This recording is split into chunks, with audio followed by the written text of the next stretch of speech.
শীতে ত্বক কি এতটাই শুকিয়ে যাচ্ছে যে লোশন দিলেও আরাম পাচ্ছেন না?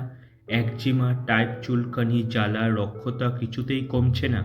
আজকে আমি যেটা দেখাচ্ছি এটা নর্মাল লোশন না, এমন একটা ময়শ্চারাইজার যেটা ন্যাশনাল একজিমা অ্যাসোসিয়েশনের অনুমোদন পেয়েছে, আর যেটা অনেকেই বলে শেষমেশ এটাতেই আরাম পেয়েছি।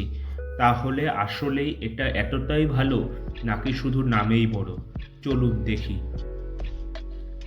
এই লোশনটি কী কী উপকার করবে। শুকনো ত্বকে তাৎক্ষণিক আরাম।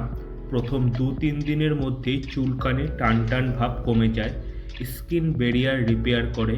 সেরামাইড আর ফিলাগ্রিন স্কিনের ভেতরে প্রাকৃতিক আর্দ্রতা ধরে রাখে। 24 ঘন্টা ময়শ্চারাইজার ধরে রাখে। বারবার লোশন লাগানোর ঝামেলা থাকে না।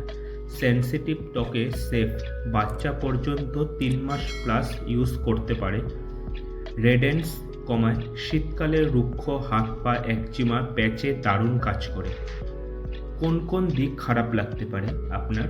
দাম বেশি, সবাই নিতে পারে না, একটু হেভি ফিল দেয়, অয়েলি স্কিন হলে ভালো লাগাবে না, খুব বেশি অ্যাকনি প্রোন স্কিন হলে স্কিপ করাই ভালো। কিভাবে ব্যবহার করবেন চলুন দেখি। স্নানের পর ভেজা ভেজা ত্বকে লাগালে বেশি কাজ করে। খুব রুক্ষ অংশে দিনে 2 বার লাগানোই যায়। নতুন হলে একদিন ছোট প্যাচে ট্রাই করুন।